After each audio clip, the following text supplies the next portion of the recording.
À la page 32 du chapitre 29 de mes notes de cours, on va maintenant résoudre la situation 2 de la section 1.9 de Séguin. Section qui porte sur les pipiouk. La situation 2 qui s'intitule « Le principe de superposition appliqué aux pipiouk ». Donc, vous pouvez prendre connaissance de la situation à la page 81. C'est une situation importante, dans le sens qu'on va pouvoir en tirer une conclusion là, grandement connue et utilisée dans le domaine électrique. Bon, après avoir fait un arrêt, une première lecture, en deuxième lecture, on va identifier nos données. Donc, on nous parle de deux grandes plaques, puis on nous dit que c'est des pipiouk, donc c'est des plaques tellement grandes qu'on peut les prendre comme infinies par rapport aux autres distances du problème. La première plaque est située en Y égale 15 cm, donc à quelque part, je vais avoir un Y0, et ma plaque est située à 15 cm plus haut. Elle porte une charge de 2,5 nanocoulombs, ou 10 à la moins 9 coulombs par mètre carré. La plaque B, on nous dit qu'elle est à 25 cm, donc elle est plus haute, et qu'elle porte une charge identique, mais négative.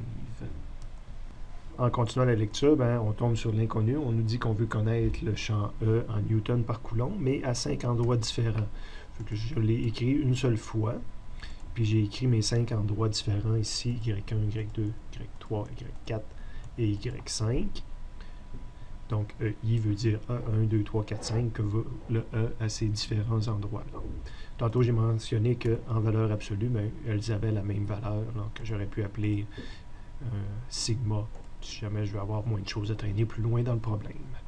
Évidemment, le dessin, je vais faire deux plaques. Encore une fois, c'est des plaques vues de côté, là. Donc, ces plaques-là, c'est pas des tiges, c'est des plaques. C'est rien que je les regarde de côté présentement. Je vais avoir mis mon axe de référence XY à quelque part pour montrer que la première plaque est à 15 cm, puis elle, un petit peu plus haut, c'est la plaque B.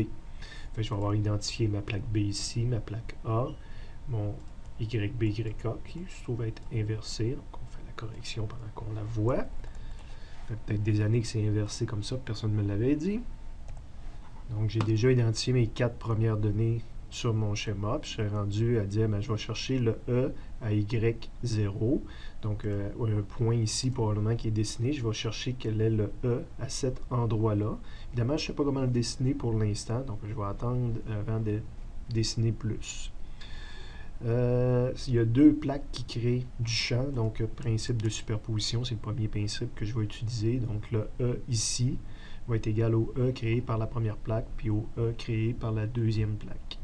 Bon, pour pouvoir superposer mes deux vecteurs, pour pouvoir les additionner vectoriellement, il faut que je calcule chacun de ces deux champs-là. Chacun de ces champs-là, c'est le champ créé par une plaque. On l'a fait à la situation 1. On peut aller chercher la formule sur le résumé, mais le champ créé par une plaque, c'est le sigma, c'est la charge surfacique de la plaque divisée par 2 fois epsilon 0. On voit qu'il n'y a aucun lien, puis on le vu à la situation 1, qu'il n'y a aucun lien avec à quel endroit je suis dans l'espace par rapport à la plaque, à la condition que je sois proche de la plaque, ou la plaque soit extrêmement grande par rapport à moi, si on veut. Donc, on l'applique pour le premier champ, donc le champ créé par la plaque A, qui va être le même partout. Donc, ça me prend la charge surfacique, qui nous est directement donnée dans le problème, divisé par 2 epsilon 0. Ça me donne un 141 newton par coulomb. Puis ça, je l'ai partout. Fait que je vous invite à regarder la page 83.1 de Séguin, le petit schéma qui nous montre EA. EA est comme ça partout dans l'espace généré par la plaque. Donc, en bas de la plaque, c'est une plaque positive. Le champ s'éloigne. Donc, mon EA, ça serait en bas ici. EB, si je le calcule, le champ créé par la plaque B, tant que je respecte la condition d'être assez proche de la plaque, ou que la plaque est infinie, bizarrement, ça me donne exactement la même valeur. Je ne l'ai pas calculé, mais c'est les mêmes chiffres. C'est le sigma divisé par 2 fois epsilon 0. Sauf qu'il est créé par une plaque négative. Cette fois-ci, je vous recommande de regarder à la page 82, le premier schéma en haut, où ce qu'on montre EB. Puis à cet endroit ici que je suis en train d'étudier, c'est créé par une plaque négative. Donc EB se dirige vers la plaque. Et ils ont toutes les deux la même valeur, le même module. Donc la somme vectorielle de ces deux vecteurs-là va me donner moins EA plus EA, si on veut, ça va me donner 0 en bout de ligne. Il n'y a pas de champ résultant en Y1. Et si je l'aurais fait en Y2 à point 1 qui se trouve être en dessous de la plaque, j'arriverais exactement au même résultat pareil. Donc par analyse, par symétrie, par compréhension de la physique, E2 vaut également 0. Je vais sauter par-dessus le point au centre, puis je vais aller faire les deux Y en haut. Je vais faire même le plus éloigné de la gang, le Y5. Ben, EA et EB valent encore 141 newtons. EA, créé par la plaque positive ici, s'éloigne. Donc là, cette fois-ci, EA est en haut comme ça. Puis EB est en bas, créé par une plaque négative, est attiré, mais c'est toutes les deux des 141 newtons. Donc, il s'annule à cet endroit-là aussi. Et il s'annule aussi en Y4. Donc, c'est des conclusions que j'avais ici juste par analyse de la situation. Petite remarque comme ça, juste pour respecter l'algèbre vectorielle. Exemple, j'avais mis un B vers le haut ici positif, ben là, parce qu'il est en bas, puis que c'est pas le même vecteur, donc je lui ai donné un autre nom, l'appelé moins EB. Juste que ce vecteur-là puis ce vecteur-là sont presque identiques, mais sont inversés un par rapport à l'autre, puis même chose pour l'autre. Fait que celui-là qui pointait vers le haut, je l'ai appelé plus EA, puis lui, je l'ai appelé moins EA, mais c'est juste le nom. Donc, il me reste juste le champ au milieu à calculer en Y3, qu'est-ce qu'il vaut. Évidemment, je suis en haut de la plus, donc mon EA va être encore par en haut, au même titre qu'il était par en haut en Y4 puis en Y5. Là. Ce vecteur-là existe partout quand je suis en haut de la plaque.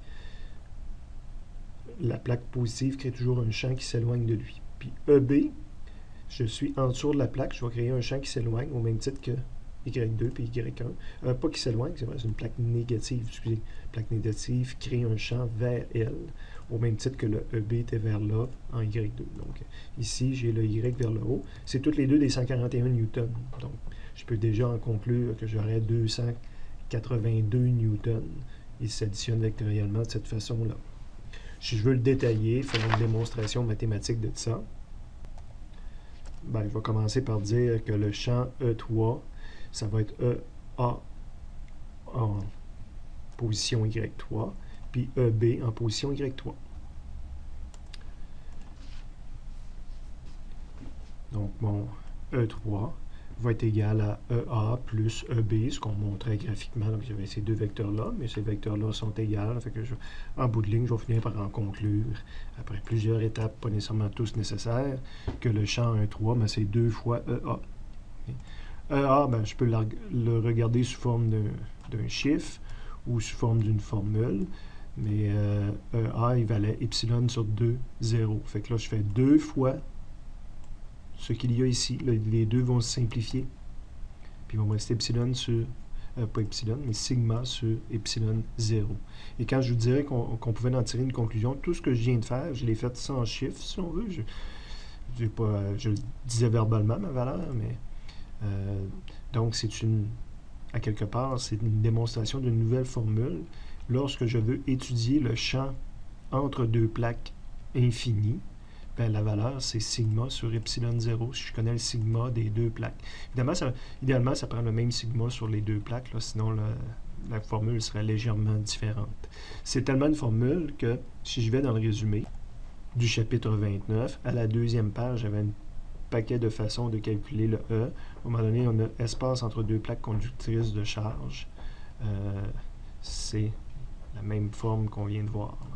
La forme ici, le champ, c'est sigma sur epsilon 0. C'est ce qu'on retrouvait dans notre problème. Le champ entre deux plaques peut se calculer de cette façon-là, ne dépend pas des paramètres dimensionnels de la plaque.